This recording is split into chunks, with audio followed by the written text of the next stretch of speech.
నిత్య పూజలివివు నేరిచిననో ప్రత్యక్షమైనట్టి పరమాత్మునికి నిత్య పూజలివివో.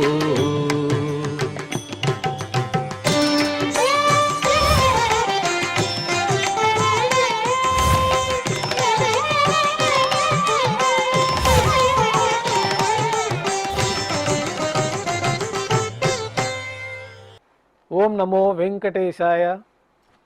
బుధవారము, శ్రీ పరాభవనామ సంవత్సరము, ఉత్తరాయణము, గ్రీష్మ ఋతువు, నిజ జ్యేష్ఠమాసము, శుక్లపక్షము, తద్య తిథి, పునర్వసు నక్షత్రము, జూన్ 17, 2026.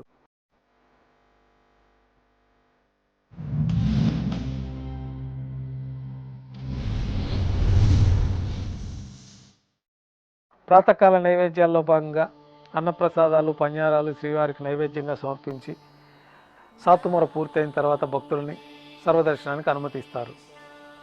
కొద్ది విరామం తర్వాత మాధ్యాహ్నిక ఆరాధనలో భాగంగా బంగారు పంచపాత్రలో శుద్ధ జలాన్ని నింపుకొని ఉపచారాలు సమర్పించి తులసి దళములతో అష్టోత్తర శతనామావళితో అర్చన నిర్వహించి మాధ్యాహ్నిక నైవేద్యంలో భాగంగా అన్నప్రసాదాలు స్వామివారికి నైవేద్యంగా సమర్పించి నైవేద్యం పూర్తయిన తర్వాత భక్తుల్ని సర్వదర్శనానికి అనుమతిస్తారు. ఉభయ దేవేలతో శ్రీ మలయప్ప స్వామివారు మేళతాళాలతో ఊరేగింపుగా విమాన ప్రదక్షిణంగా సంపంగి ప్రాకారంలో కల కళ్యాణ మండపానికి చేరుకుంటారు. కళ్యాణోత్సవం ప్రారంభమవుతుంది. పుణ్యాహవచనము, అంకురార్పణ, రక్షాబంధనము, అగ్నిప్రతిష్ఠ, స్వామివారికి అమ్మవార్లకి కళ్యాణోత్సవం సందర్భంగా నూతన పట్టు వస్త్రాల సమర్పణ, మహాసంకల్ప పఠనం, మాంగళ్యాలకి అభిషేకము, ఆరాధన పూర్తయిన తర్వాత శ్రీవారి తరఫున అమ్మవార్లకి మాంగళ్యాల సమర్పణ గావించి ఈ సందర్భంగా శ్రీవారికి అమ్మవార్లకి కర్పూర నీరాజనాన్ని సమర్పించి విశేషమైన హోమాలతో పూర్ణాహుతి పూర్తయిన తర్వాత మాలా పరివర్తనం అనే కార్యక్రమాన్ని నిర్వహించి ఉభయ దేవేలని శ్రీవారి చెంతకు చేర్చి ఈ సందర్భంగా అక్షతారోపణం అనే వైదిక కార్యక్రమాన్ని నిర్వహించి కర్పూర నీరాజనము, నైవేద్యము, తిరిగి కర్పూర నీరాజనంతో కళ్యాణోత్సవం పూర్తి అవుతుంది. కళ్యాణోత్సవం భక్తుల దర్శనం అనంతరం శ్రీ మలయప్ప స్వామివారు ఉభయ దేవేరులతో ధ్వజస్తంభం వద్ద కల అద్దాల మండపానికి చేరుకుంటారు. వేదపారాయణ నడుమ ఊంజల్ సేవను నిర్వహించి కర్పూర నీరాజన సమర్పణతోటి ఊంజల్ సేవ పూర్తి చేసుకుని శ్రీ మలయప్ప స్వామివారు ఉభయ దేవేరులతో మేళతాళాలతో ఊరేగింపుగా ఆలయం వెలుపల కల వైభవోత్సవ మండపానికి చేరుకుంటారు. ఆర్జిత బ్రహ్మోత్సవంలో భాగంగా స్వర్ణ గరుడ వాహనంపైన శ్రీ మలయప్ప స్వామివారు వేంచేస్తారు. కర్పూర నీరాజన సమర్పణతోటి స్వర్ణ గరుడ వాహన సేవ పూర్తి అవుతుంది. హనుమంత వాహనంపైన శ్రీ మలయప్ప స్వామివారు వేంచేస్తారు. కర్పూర నీరాజన సమర్పణతోటి హనుమంత వాహన సేవ పూర్తి అవుతుంది. పెద్ద శేష వాహనంపైన శ్రీ మలయప్ప స్వామివారు వేంచేస్తారు. కర్పూర నీరాజన సమర్పణతోటి పెద్ద శేష వాహన సేవ పూర్తి అవుతుంది. ఉభయ దేవేరులతో కలిపి శ్రీ మలయప్ప స్వామివారికి కర్పూర నీరాజన సమర్పణతో ఆర్జిత బ్రహ్మోత్సవం పూర్తి అవుతుంది. ఈరోజు పునర్వసు నక్షత్రం.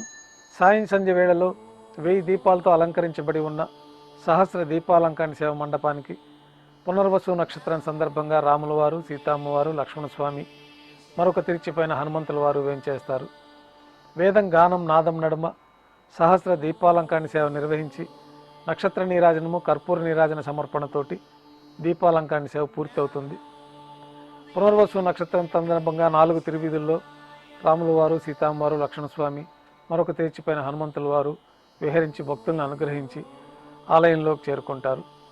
ఆలయంలో ఆస్థానం పూర్తయిన తర్వాత గర్భాలయంలో వేంచేస్తారు. వెంటనే రాత్రి తోమాల సేవ ప్రారంభమవుతుంది.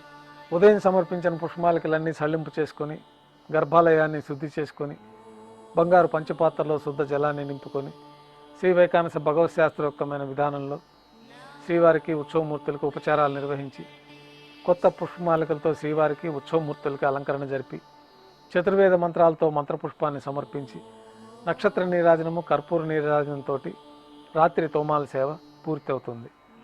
తులసి దళములతో అష్టోత్తర శతనామార్చన నిర్వహించిన తర్వాత రాత్రి నైవేద్యంలో భాగంగా అన్నప్రసాదాలు, పన్యారాలు, దోశ, ఘంటానాదం మధ్య శ్రీవారికి నైవేద్యంగా సమర్పించి తిరువీసన్ నైవేద్యం పూర్తయిన తర్వాత భక్తులని సర్వదర్శనానికి అనుమతిస్తారు.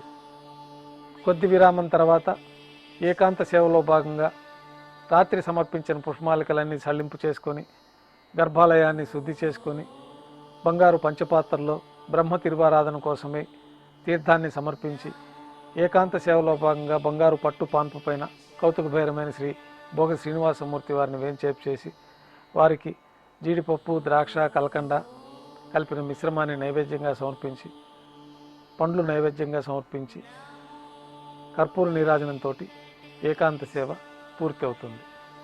ఓం నమో వెంకటేశాయ.